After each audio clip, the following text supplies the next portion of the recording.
Hello, everyone. Happy Sunday. Welcome to Baha'i Chat with Rainn Wilson. I'm your MC, Liz Dwyer, and I'm a writer and editor living here in Los Angeles. And I'm so thrilled to be with you for this informal monthly conversation series with Rainn that's dedicated to our interconnectedness. Now, we all know this is a time of really profound change in our world. So no matter what is happening in your life, we can all take a step back, just exhale, and turn our thoughts to spiritual ideas. And then not just think about them, but figure out how do we apply those concepts to move ourselves, our families, our communities, our workplaces towards more love, unity, and justice. So speaking of justice, today we're talking about racial justice.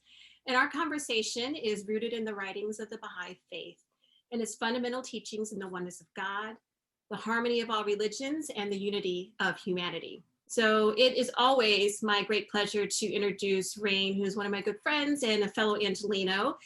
He's an American actor, comedian, writer, director, businessman, producer. He's best known for his role as Dwight Schrute on the NBC sitcom The Office, for which he earned 3 consecutive Emmy Award nominations for Outstanding Supporting Actor in a Comedy Series. So yay, happy Oscar Sunday, Rainn. Here I am. And I should also be like proud dog parent, proud parent, husband, awesome person who wears hats. So, well, speaking of hats, we were preparing for this, if you call it preparing, and Liz was like, I've got to go make my hair look fabulous. And I was like, just do like I do. Just my hair is matted and dirty, and I just put a hat on it, and I look fantastic. I had to like pick mine out. Like when you were talking, I had it up on my head, and I had to take it down, pick it out. So, pick it up. So that's all. You look fantastic. It's so great to share the stage with you, Liz, and you're such an awesome, inspiring human being, and really excited to talk about this topic. Hi, everyone. Thank you so much for joining. What we wanted to discuss today on Oscar Sunday is a Baha'i perspective on race unity and elimination of prejudice. This is not going to be a presentation by me, a white dude, about this topic. I do have a few things to say, but we're going to be really more in a back and forth, more in a conversation. There's a couple of quotes we're going to pop up on the screen for you, some thoughts we wanted to share, some perspectives. And again, the perspective being a spiritual one. And this is an interesting balance, isn't it, Liz? Of we have a need, a hunger, a tremendous imbalance in this country for racial justice. And there's so many ways to fight for racial justice. And Baha'is usually are out there doing them all. But we also have a spiritual perspective on this matter that kind of casts it into a little bit of a different light, wouldn't you say? Oh, absolutely. You know, I always think about this in terms of if left to my own devices, it would be a whole other can of worms. So, yes, for sure. Yeah, absolutely. And I wanted to start by talking a little bit about my privilege, which has been just a really, you're probably tired of Liz, of white folks saying this, but just eye-opening process for me, not just this last year. I mean, I've been thinking about race and hopefully doing stuff about race stuff way before George Floyd. But this last year, everything has just been put into really stark relief. And this idea of white privilege it's an incredible rabbit hole once you start to go down it. And when you start to see the flip side of it, here's a way to put, my privilege into context. I can go birding, unlike Christian Cooper. I can go jogging, thinking of Ahmaud Arbery. I can be arrested without the fear of being murdered, George Floyd. I can relax in the comfort of my own home. It goes on and on. Cell phone. I can sell CDs. I can sleep. The number of ways in which innocent, especially black men, but black women and men, indigenous folk as well, and people of color all over the United States are often brutalized by a systematized racist system.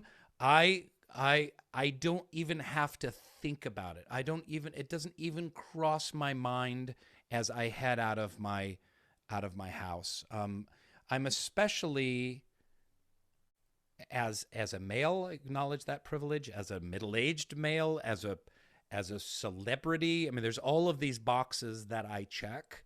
So what is my role? So what do I do? And this is where the rubber meets the road. Part of what I do is shut up and listen and stay humble and not be a talky white guy know-it-all, and learn in a humble posture of learning. And I believe, as a member of the Baha'i Faith, that there is and believe me, we're going to be hearing a lot more from Liz in just a second here. So this is my little preamble, and then we'll get into it with Liz. But that I have a spiritual commitment to help change the world and make it a better place. And one of the principal ways to help change the world and make it a better place is to fight racial injustice in innumerable different ways. We'll be getting to some of those and the Baha'i perspective on that. I want to share just a couple of quotes with y'all before we kind of dialogue here. For those of you, there may be a couple dozen of you on here that don't know anything about the Baha'i Faith. So the Baha'i Faith is the most recent of the world religions. It started in the 19th century in Persia. The prophet founder of the Baha'i Faith is a man named Baha'u'llah, and that name means the glory of God. And his son, you'll be seeing a lot of quotes from him, Abdul Baha, became the leader for a great deal of time after Baha'u'llah's passing, and actually came to the United States and spoke a great deal about racial injustice and fostering racial amity and racial harmony.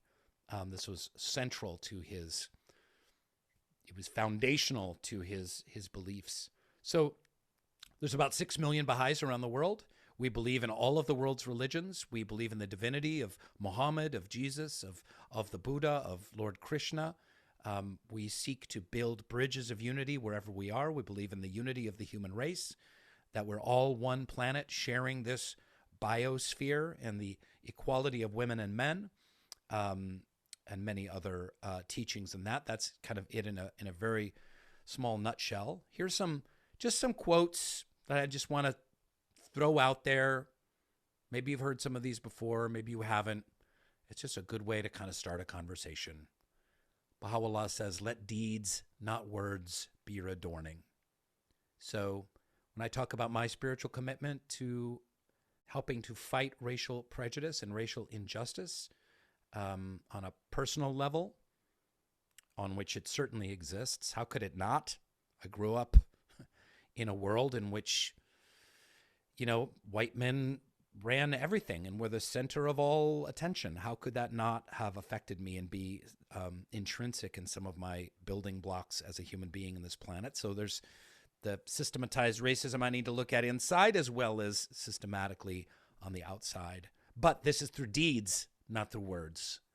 And Baha'u'llah says there's many quotes about how this is the age of words is over. This is all about action, not words. Baha'u'llah also says, be anxiously concerned with the needs of the age you live in and center your deliberations on its exigencies and requirements. So here's a spiritual imperative coming from the founder of our religion to be anxiously concerned with the needs of the age we live in. And I think pretty much everyone here can pretty much agree that one of the fundamental needs of the age we live in, especially here in the United States, is ending racial prejudice and fighting systematized racism in all of its various kind of cancerous tendrils in our society. Baha'u'llah stated, "The earth is but one country and mankind its citizens." This might sound obvious to us in 2021. This was a revolutionary concept in the 1860s and 1870s. The idea that the planet is one country and humanity is we're still struggling with this, by the way, but it was absolutely revolutionary when he taught that. Here's just one quote about race that Baha'u'llah said, again, speaking from the Middle East in the 1800s. "Verily the words which have descended from the heaven of the will of God are the source of unity and harmony for the world. Close your eyes to racial differences and welcome all with the light of oneness. Again, I talked about Baha'u'llah's eldest son, Abdul Baha, who was the leader of the Baha'i Faith for many decades and came and toured through the United States and did much on his journey through the United States. In fact, he turned down speaking to Congress to speak at the second annual NAACP convention. He says, God maketh no distinction between the white and the black. If the hearts are pure, both are acceptable unto him. God is no respecter of persons on account of either color or race, inasmuch as we were all created in the image of God. We must bring ourselves to realize that all embody divine possibilities. Abdu'l-Baha also said, the diversity in the human family should be a cause of love and harmony, as it is in music, where many different notes blend together in the making of a, perfect chord. If you meet those of a different race and color from yourselves, do not mistrust them and withdraw yourself into a shell of conventionality, but rather be glad and show them kindness. So one of the things we're talking about is our shared spiritual commitment, but we may have slightly different tasks, Liz and I, as fellow Baha'is. But the end part of this, folks, is so cool. If you meet those with a different race or color, do not mistrust them and withdraw into a shell of conventionality, but rather be glad and show them kindness. There's an action item. There's a Baha'i spiritual action item. Don't just stick with your own, white tribe, Rainn. When I meet people of different races and colors and backgrounds, put myself out there, befriend them, show them kindness. May sound simple, sounds kind of kindergarten, like, oh, be nice to everyone. That's a really hard thing to do, and it's a challenging thing to do. And we so habitually fall into that shell of conventionality. So that's just a little setup, folks. Thanks so much for letting me ramble. And Liz, I just am, every time I talk to you about spiritual items, and especially having to do with stuff having to do with race and your perspective on it, it's a fight you've been fighting a long time. It's something you've done a tremendous deal of study. You've been in the trenches, both in Hollywood, working for Shonda Rhimes, and at Participant Media, and now at Baha'i Teachings, and being a school teacher in Compton. Your blog is Los Angelista, tackling social injustice issues. You're an inspiration to me. You truly are. And I'd love to hear your perspective on the quotes we read. And you mentioned earlier, like, if I wasn't a Baha'i, what your path might have been. So I'd just love to hear your perspective. Well, I mean, it's interesting because, one, I have to say that when you were reading the things about privilege, I was reminded of the last time you and I were on a plane where we took a flight together. Remember, we were going through the airport and my hair got patted down because, yes, there's like weapons in my afro or my hair, Sure. which is something that happens to Black folks all the time and never happens to white people. It's those small insidious things that can chip away at your spirit if you're not vigilant about it. But I said that if I said that because there's this infamous story from my childhood, from where I was born in a little bit outside of Chicago, where my cat Simba had kittens. Lilac and Wodak were a couple of the names that I assigned to them. And a neighbor girl decided that she was going to steal one of the kittens. She was just going to be able to take it home. And I was like, no, that's my cat. And she called me the N-word. And the story goes that I launched myself off, basically like this, and affixed my hands around the girl's neck and knocked her to the ground and had to be pulled off of her because I was just going to choke her out on the sidewalk there for calling me that. And so when I say like left to my own devices, or if there was no sort of spiritual impetus, my son's over there laughing. But if I didn't have any reason to not be that way or to not have that reaction, I think that would be who I was. That was without any sort of. My mom became a Baha'i the year before I was born. She was Methodist. She's African American. My dad comes from an Irish American family. And he became a Baha'i. He was Catholic. He became a Baha'i when I was I guess like 3 or 4 years old. And so one, I think just always seeing their example and how they went out into the world and how they interacted with people and how they interacted with each other was a meaningful thing. But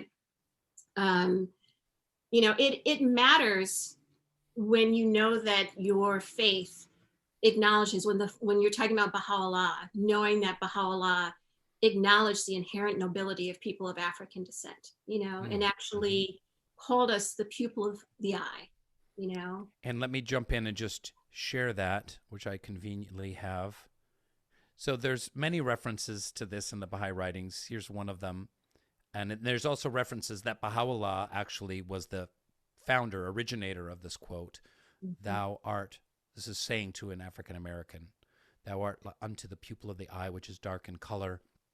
The other is the font of light and the revealer of the contingent world. So there is a special noble station in the Baha'i faith for those of African descent that there isn't for other races. I'd love to say that there's similar quotes for kind of other races in the world, but there's not really in the Baha'i faith. And what does that mean to you? Yeah, it's interesting because, for what Baha'u'llah said is, he said, in this black pupil is seen the reflection of that which is before it, and through it the light of the spirit shineth forth. And it always was a reminder to me that it doesn't matter what someone else says about me.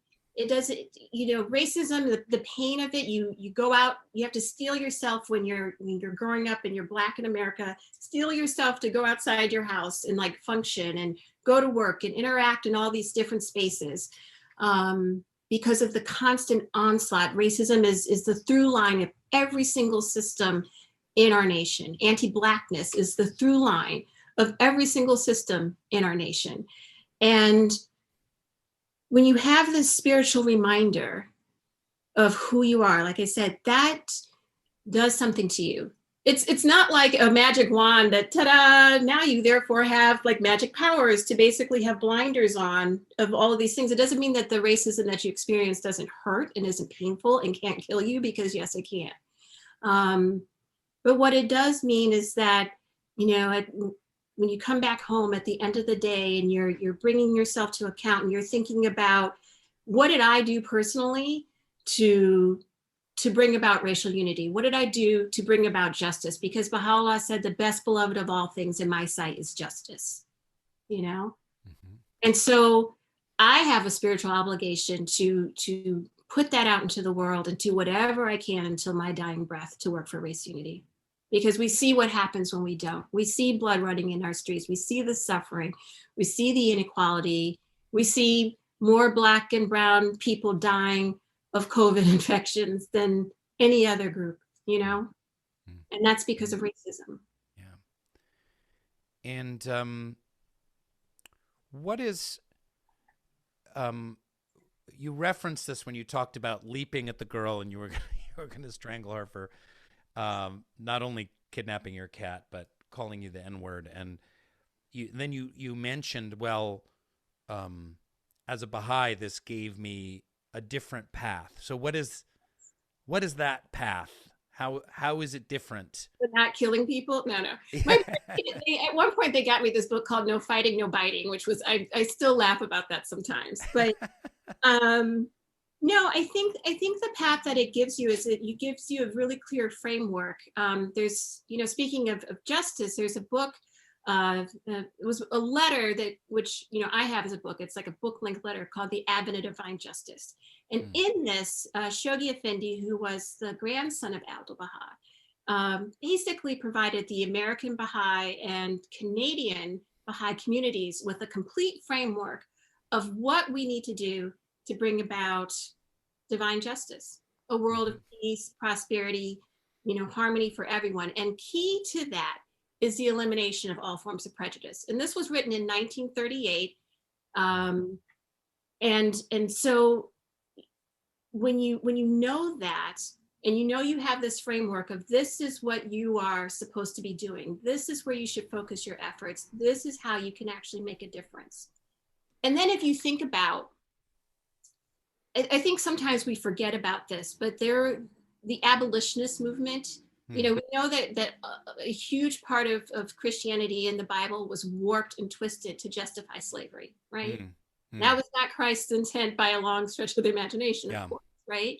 But we know that, but we also know that abolitionists were inspired by the word of God to eliminate slavery. We know that people who fought tirelessly, from the end of slavery through Reconstruction, throughout Jim Crow, into the Civil Rights Movement, they were inspired, whether it was Malcolm X being inspired by Islam, Dr. King being inspired by, the words of Christ, whoever it was, when you think about the backbone of the Civil Rights Movement was Black women, the work of Black women, and the dedication and how they organized through churches, that spiritual recognition is there. So I really see that this is a continuation of this, because the Baha'i Faith is really built for a world system, for a global.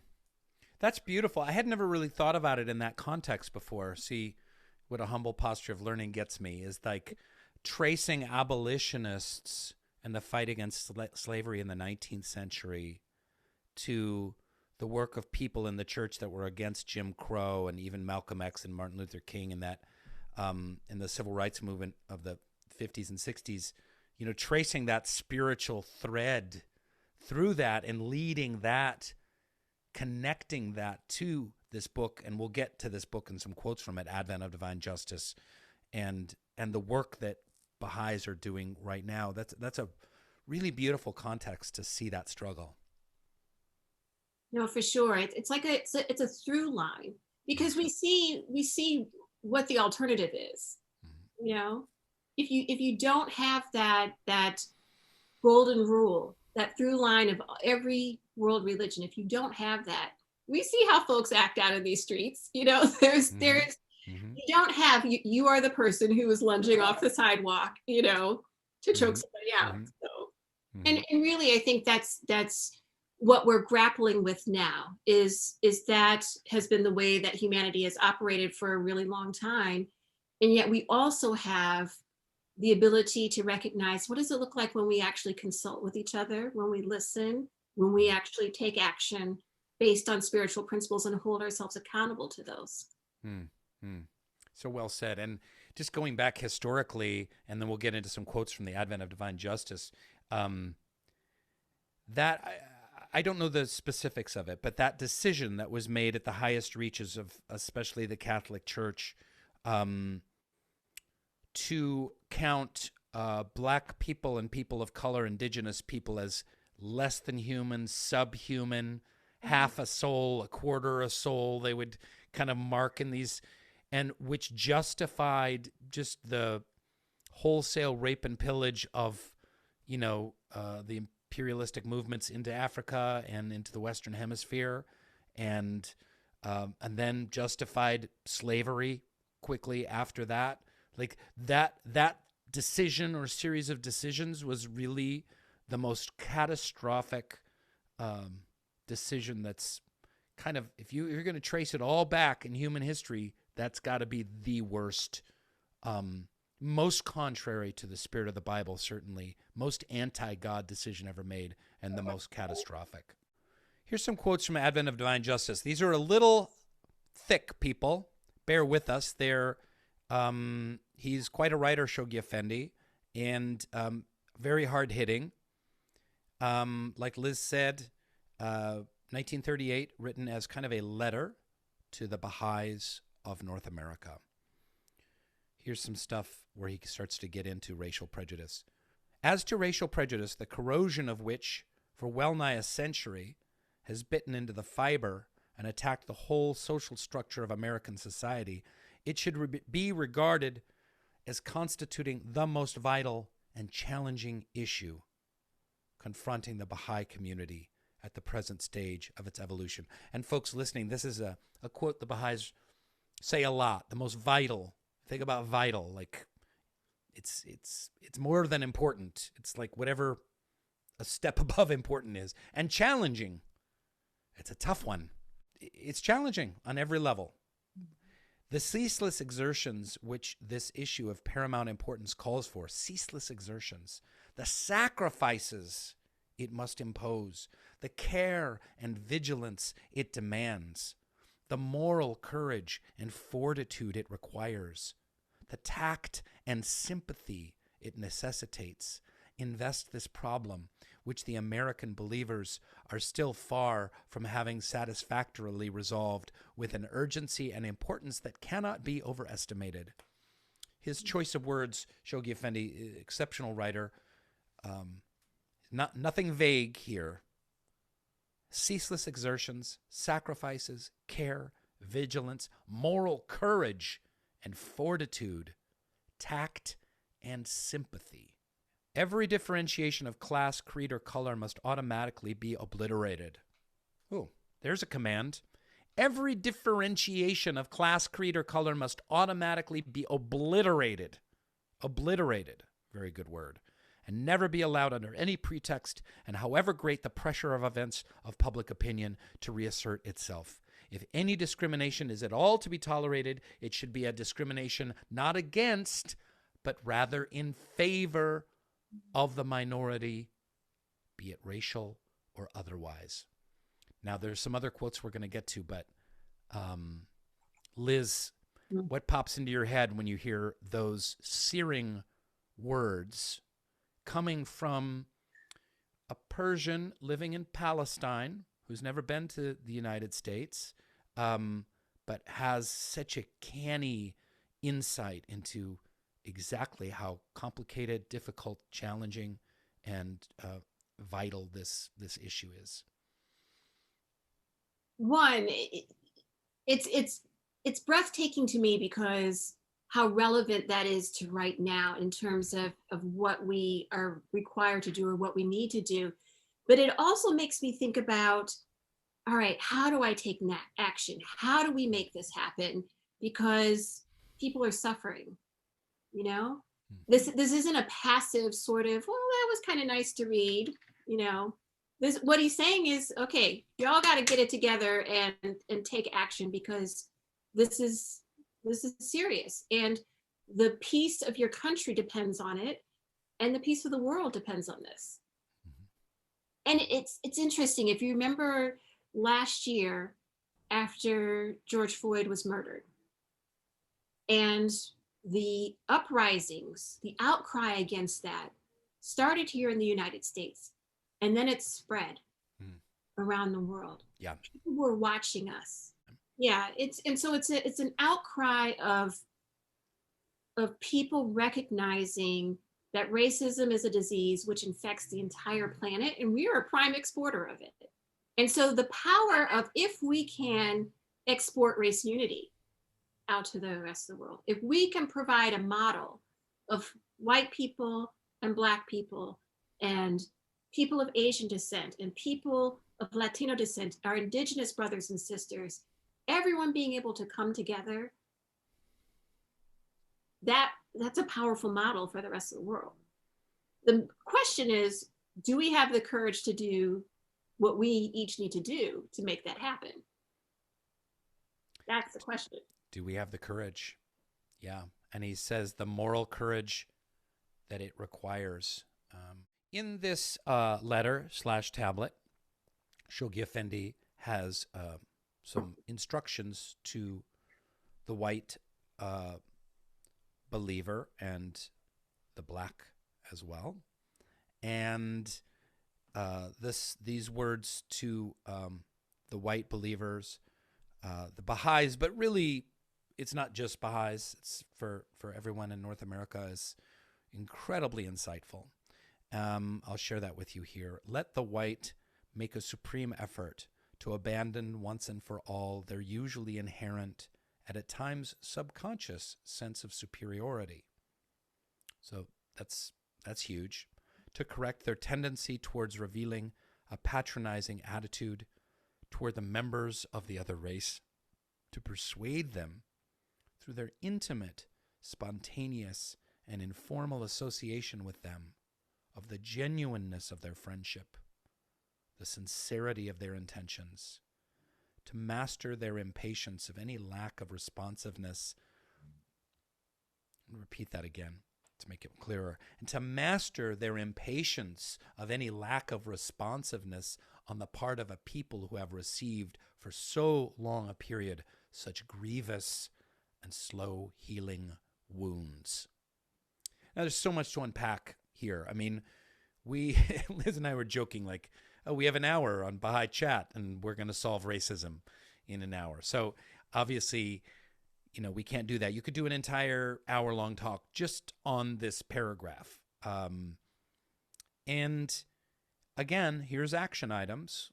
I received one from Abdul Baha in a previous quote about not withdrawing into my shell of conventionality and really making outreach to different ethnic groups and cultural groups. But it just goes on and on. The subconscious sense of superiority, I've certainly felt that. For me, sometimes it's not so subconscious. And patronizing attitude that can happen very easily. This is, again, with checking my privilege. And then this other spiritual commandment, and this is what I love, Liz, and I'd love to hear your thoughts on it too, is the way it's a spiritual commandment and it's a social justice commandment at the same time. It's a spiritual prerogative, rather. The spontaneous and informal association with a genuine friendship and sincerity of intention with other people, with other races and people of other skin colors and backgrounds, and then to master the impatient and to understand. Like this is kind of another commandment about compassion, about here are people, Black, indigenous people of color, that for hundreds of years have received such grievous and slow healing wounds. And this is not a situation in which people are just gonna get over it, and so this is a lot to take on. And every time I read this supreme effort, I'm humbled and I realize that I got a lot of work in front of me. I always think about it, that supreme effort piece of I was on a call earlier today. It was someone's a friend's 50th birthday, and there were all these wonderful women, and we started talking about running marathons, and I've done 9 of them, right? Number 10 maybe in the future, I don't know. But when you're running a marathon, and you don't start out with 26.2 miles on the first day, And so I told them how I couldn't even run the mile in high school. Like, I think I somehow got out of it because it was just, I think the gym teacher was just like, okay, this girl can't do it. And I started out with the couch potato to 5K program. And then I was like, I think I could do maybe like a real 5K race, and then I'll do a half marathon, and then I'm going to do a full one. And through the training program, you just add a mile every week, and then maybe you add 2 miles, and over like a series of several months. And that supreme effort to run the marathon, you can't hang out on Friday night because you've got to get up on Saturday morning to do your long run. You've got to eat better. You've got to do your cross training. It's all these things that go into that. Yeah. Sometimes I think that what we do is we think supreme effort is like, well, I smiled at someone Black and they didn't smile back. So, that's it. No, like we each have to decide, what does supreme effort look like for us? But I don't have to do that part because I'm not white. So that's not. We were talking earlier about stay in your lane, like what is, as folks say, well, stay in your lane. And what are the spiritual commitments that we each have to make? Right. They may not be the same, but it's towards the same end. Yeah, exactly. And that intimate friendship, the spontaneity, I always say, like, who's on your group chat? Who are you like What's up, y'all? How was your day? And what do those people, are they all of your same racial background? Is it a diverse group? Who's coming over at your house? Who knows they can come over to your house unannounced, and just show up and like kick it with you. Mm-hmm. Mm-hmm. Um, Yeah. and sometimes I think folks interpret that as like, well, if I don't live in a diverse neighborhood, then how could I get Black friends? And it's like, well, one, not living in a diverse neighborhood is a choice. That's the first thing. So you could choose to move to a different neighborhood.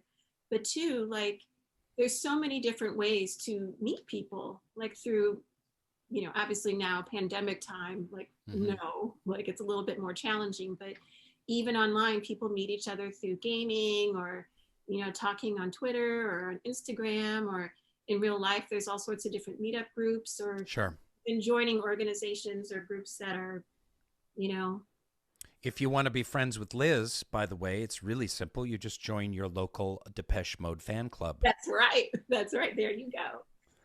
But it's Um, it's it's not as hard as I think the blocks to it are mental and I think spiritual. And then once you can start to unpack those, make that supreme effort, then yeah. yeah. Yep. Very good.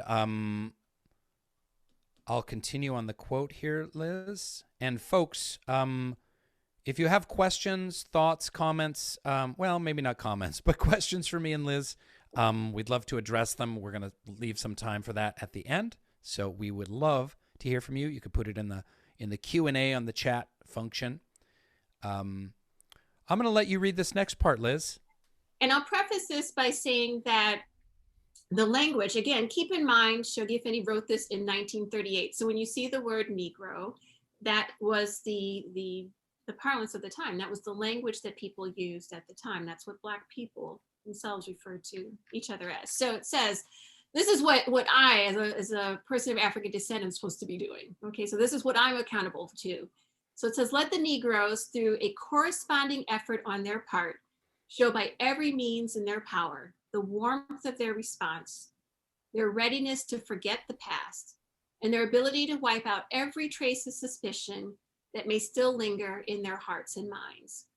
Let neither think that the solution of so vast a problem is a matter that exclusively concerns the other. So I have to think about, what is the warmth of my response? If someone, who is white, I can see that they are attempting to make friends with me, but maybe I have legitimate fear of white people because someone in my family tree was lynched. Maybe I have legitimate fear of white people because someone in my family was killed in one of the horrible incidents that we experienced. Maybe I have suspicion of what will happen when my Black child interacts with the public school system because of historically how the school system disenfranchises Black children.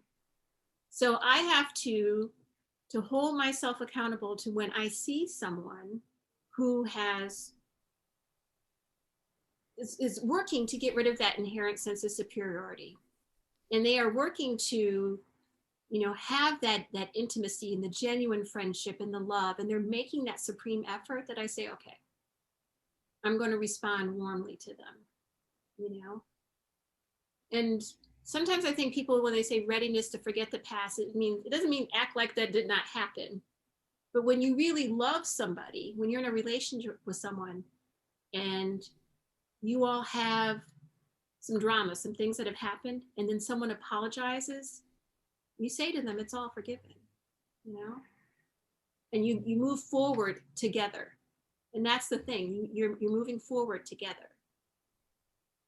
So that's the piece that I even seen that in my own family. When my dad married my mom, his family was not thrilled that he was marrying a Black woman, and which is, they got married just a couple years after the Loving decision, which made it legal for interracial couples to get married in every state in the nation.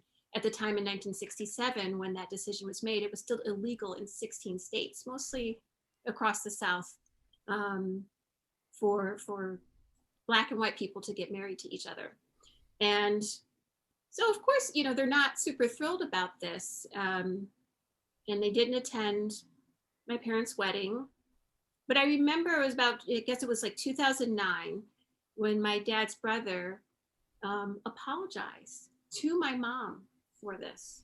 We were in the kitchen at her house, and he had tears in his eyes, and he's like this 6'3", 6'4", big, tall Irish guy, and he got so emotional and so choked up, and said, nothing could compensate or make up for the way that the family had behaved, but could she find it in her heart to forgive them? Mm. And I never will forget, because I was standing right across from her and I was standing next to him. She stretched out her arms and she said, "It's all forgiven." And she gave him a hug. And she wasn't like, "But what about that time, blah, blah, blah, blah, blah." It was because of that sincerity that her heart was touched. I'm convinced of it. And seeing that happen just in my own family, I was like, oh, I feel like this is one of the times in my life that I was actually seeing what Shoghi Effendi was talking about. I saw the white responsibility and then the Black response to it, right there. And I wonder too, is part of that too mistakes? Like, that's one thing that's personally I'm terrified of, Liz, is like, I'm going to say the wrong thing. I'm kind of a blurter. So I'm going to blurt the wrong thing about race, or just my own kind of cluelessness is something that I can certainly lead with as someone who's just, grew up in such a privileged suburban Seattle white bubble that just simply was not educated about this stuff. Even as a Baha'i kid, I was not educated at all about this. So I imagine there's, and you've probably witnessed this, you maybe have witnessed this with me in the last 45 minutes of like, I wouldn't have said it that way. Like, mistakes will be made as we try to unravel this really complicated, difficult, touchy, fragile, and I said complicated, but just interwoven issue. No, I think that's absolutely true. I think that this is what I always think about with this. Again, when you love people and when you know that they're sincerely trying, that you have that feeling in your heart where you're just like, okay, I see these people trying. I see that this person isn't getting all the words right, but they have this spiritual commitment and they are doing whatever it takes. Now, I think what becomes challenging again, I can't speak for all Black folks, so I'll just say for me, is when you don't see that constant learning, when you don't see the reflection, when you don't see people saying, okay, you know what, I said this, and I noticed that this person got this weird look on their face, and then they came and they said, you know what, don't say this, or when you say this, it comes off a little bit whatever, right? But if that person keeps doing it, then you're like, oh, okay. Or if you have folks who put Black people in a position of like, we're the teachers, instead of recognizing that we didn't create racism. We did not create this system. And so actually, white people have a lot of expertise in it. White folks know how this works. Mm-hmm. Mm-hmm. And what is the researcher she did the thing with the dolls, where she asked the people, the children, do you want the white doll or the Black doll? Mm-hmm. I saw a talk, I think it was Dr. King's daughter had tweeted it a few days ago, where she asked an audience of white people, if they want to be Black. And, trade places with someone Black. And they're like, no one says it. And she's like, no. She's like, come on, you can trade places. You can be Black. And no one said they wanted to do it. And she's like, it's because you know exactly what it means to be Black in this country. So don't front, Mm. And so that's the thing, it's the, Baha'u'llah said that truthfulness is the foundation of all human virtues. Mm-hmm. So if we're honest about it, and we're honest about how we need to change our lives, and it makes a huge mm-hmm. difference. Mm-hmm. Mm-hmm. Well said. This is a direction. This is kind of what I would call part 3. So this is an instruction from Shoghi Effendi in this document to both white folk and black folk. Let neither white nor black think that they can wait confidently for the solution of this problem until the initiative has been taken and the favorable circumstances created by agencies that stand outside the orbit of their faith.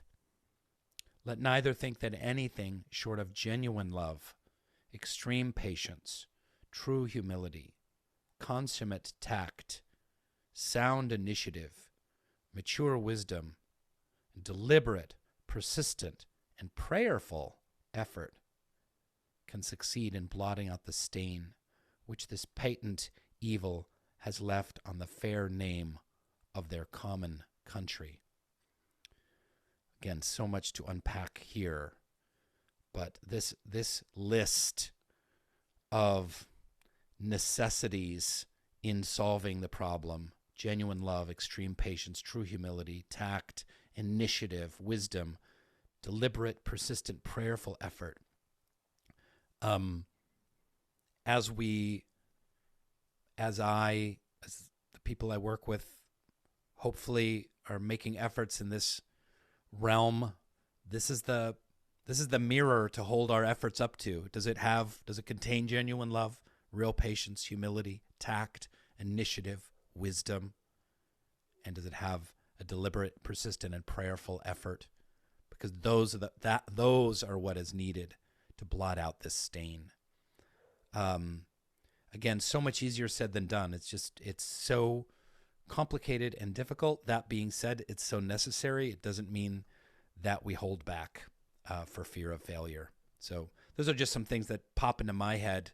Liz, what about you when you read this section?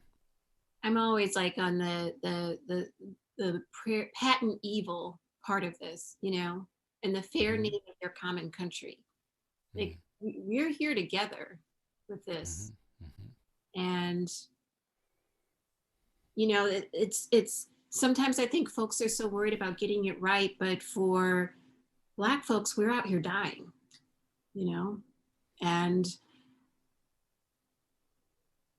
the evil of that, the evil of when you know how like you go on Facebook, it'll be like, here was your memories from this many years ago. So today it showed me some memories of me, with my now 17-year-old son. He was like 5 at the time, and we were at our local park, and it was his baseball game. And I can remember when he was that age, he was so cute, and he's still cute now, but he's so cute and so adorable. But I was constantly like, at what point does he stop being cute to people and start becoming a threat? At what point, and we know from the research that people tend to think that Black children are much older than they are, much bigger, much larger, more threatening, all of those things that, result in 12-year-old Tamir Rice being, shot within 3 or 4 seconds of a police officer pulling up at that car. Yeah. But that's evil. That is patent evil, that a mother has to think about that for their child, that you can't just be there enjoying their baseball game, hoping that they, hit the thing off the tee-ball and make it around the bases, but that you're actually wondering, at what point does my child start to become a threat? At what point am I going to have to say, start saying, when you go out, and you're doing this and you're doing this and you're doing this, you have to be careful. All of the times that I worry that my sons, who are now, 17 and 20, aren't going to come home, not because of, wild teenage nights, but because of what could happen to them out in the world because of racism. The way that, I avoid certain places in the outdoors because, you go out in northern LA County and there's Confederate flags flying out there, and, I'm scared. The fact that the NAACP a couple of years ago put out a travel advisory for Black people in this country because it's not safe for us. That's evil. So this is when we think about, like, okay, what do I have to do, or what should I do? the effort piece is what's required, because this can't continue. It can't continue like this, and each of us have to do something about it. So Yeah. this is what I was going to say. Like, the way I think about it, and I do this for my own life, is Baha'is oftentimes we work with this framework of looking at how we are improving our own lives, which people of faith are used to thinking about. How do we spiritually refine our character and all that sort of stuff, but that's not enough, right? So look at your own life, look at your community. Like, how is the improvements that you're doing in your own character affecting your community and bringing love, unity, and justice into your community? And then look at the institutions or your workplace, your community organizations that you're a part of. And if we look at each of those places, the individual life, your institutions, you're part of your community, and then say, what is one action that I can do? Just if you just need training wheels for it, what is one thing that I can do, within the next week that can bring about greater race unity? What is something that I can do, if you're white, to build those friendships that have the spontaneity and the intimacy, to drop the inherent sense of superiority? What is one thing that I can do if I'm Black, to develop that readiness to forget the past? I will say that, and I'd love to hear from you, Liz. We were talking a little bit about this in our preparation. Is why Baha'i? Like, why be a Baha'i and fight racism? Why not just be a good person? Why not just be woke? Why not just be an activist? Why not just be, a secular activist in your community? Why not be a Christian? Like, what is it about the Baha'i faith? Does it give us extra tools in this case? Is there a different perspective? Why Baha'i? Why the mantle of Baha'i, the lens of Baha'i, to tackle this horrific issue? It's interesting. That question, I actually think we need everybody. The vital and challenging part of racism is, whether someone is a Baha'i or not, we need everybody on board to disrupt the system that is at work and to help to build something else in this country. Why Baha'i, though? I think for me personally, there's no place else. And and I joke often that I was the nerd growing up who read the dictionary and read encyclopedias for fun. There's nowhere else that I have found that provides a framework on a global system that recognizes the oneness of humanity in that way at the source of the religious texts. So it's just a matter of not that Christ could not have revealed the things that Baha'u'llah did, or Christ could have talked about, the oneness of the human family around the world, except people would have been like, well, where are you talking about? Because I don't travel more than a few miles from where I was born, and I'm not really sure about, are there other continents, other places? Sure. They didn't really know. The same with Muhammad. Muhammad unified people across regions and states and things like that. But again, not that Muhammad could not have revealed for a global system, but that wasn't what the world needed at that time. Right. So we are at a point technologically, I can talk to anybody all over the world like that. Email them, tweet them, hop on a plane, hopefully one day soon again.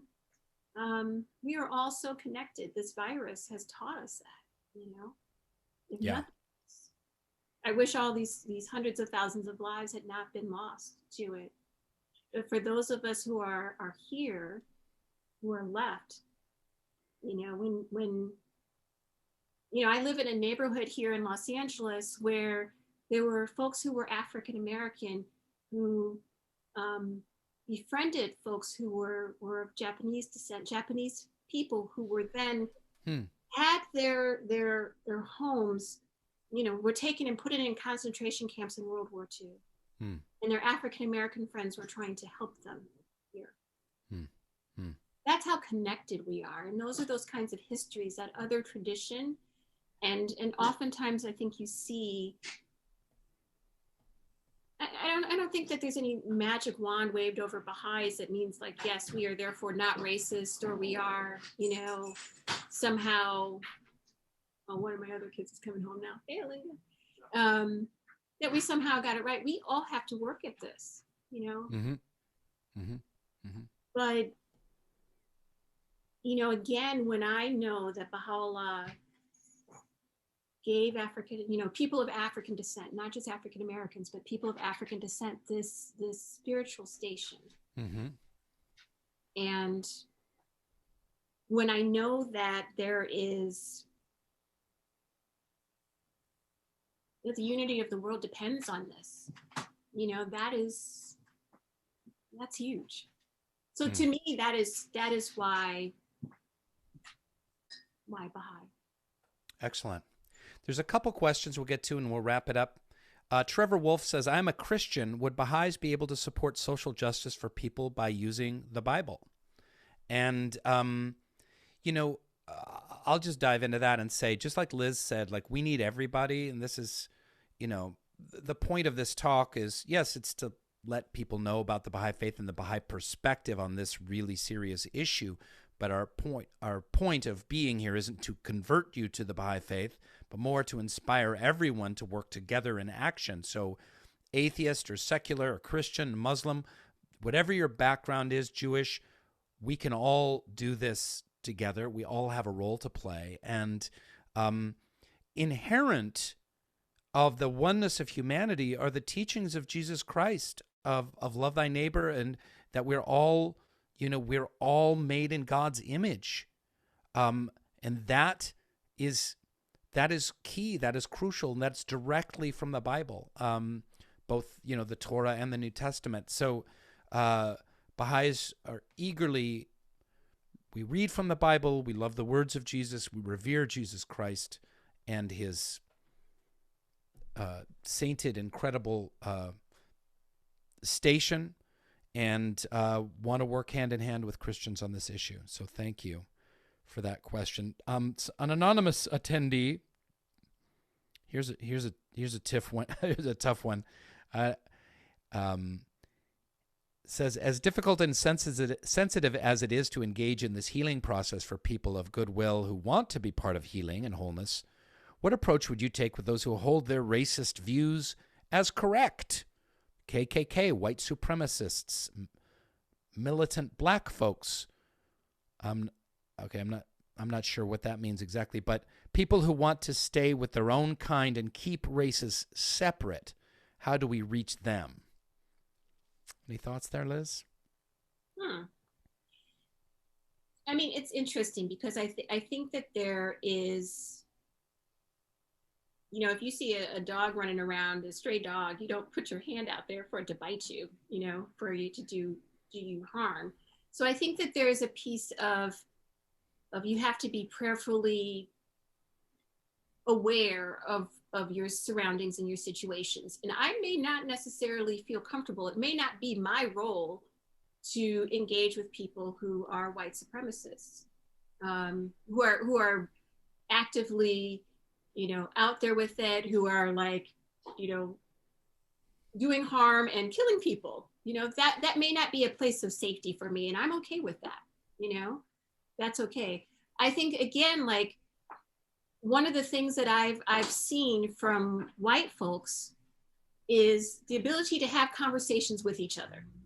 You know, so you all can talk to each other about those sorts of things in a different way than someone, and maybe be heard in a different way than someone who is a person of color.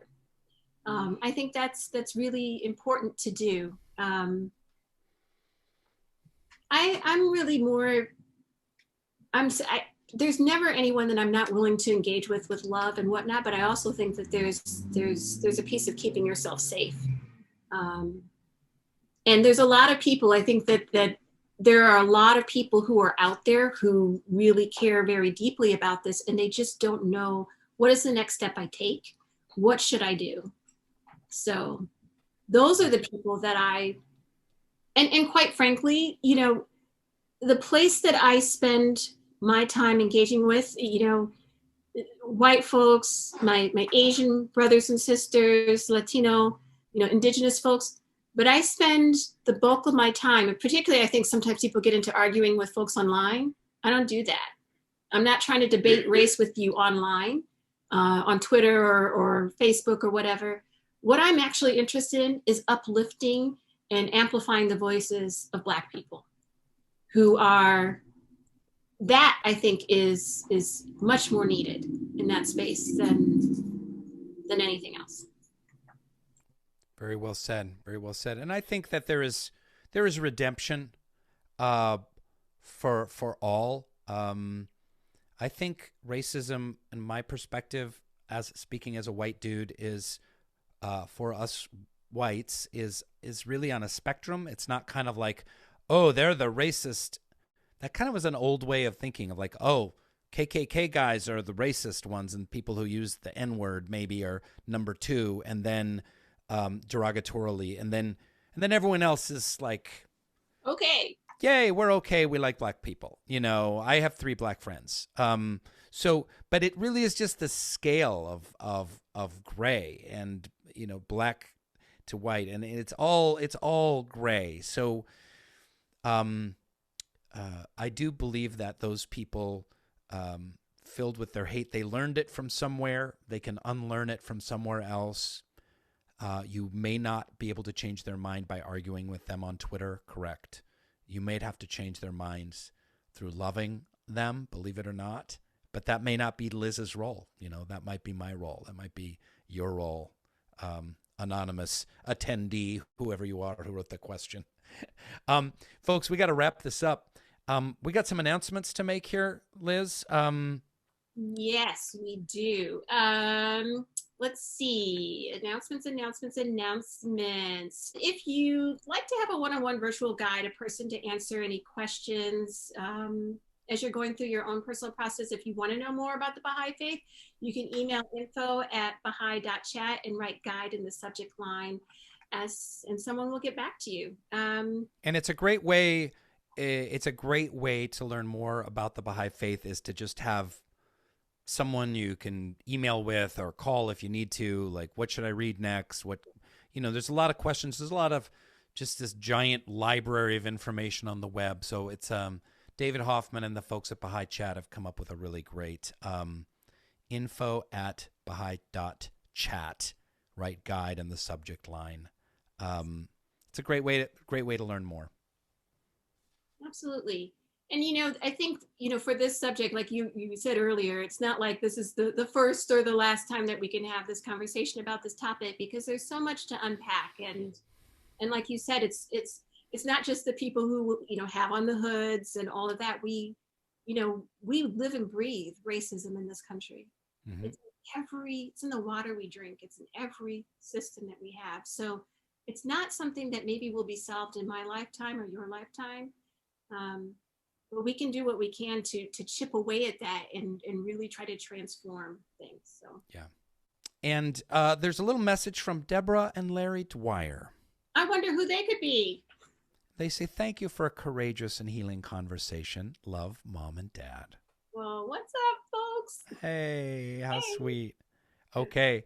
And Samantha De La Torre says, thank you to Rainn for introducing me to the Baha'i religion via social media. Great. Well, Allahu Apah, she says. Great. Allahu Apah to you, Samantha. That means God is all glorious, and God is glorious, and God has brought us here today. He unites all of us, is within us, without us, beyond our comprehension in all things physical, beautiful, spiritual, material, scientific, and artistic. And much love to you all. Thanks for joining us. And I'll be back next month at some point. We'll figure out. I'm kind of doing a monthly thing here, and it's so much fun doing this with you, Liz. You are awesome, and thank you for your insight, perspective, and passion around this. And I've just gotten so much out of it. Bless you. Love you, Rainn. Love you too. Sam. Bye, everybody.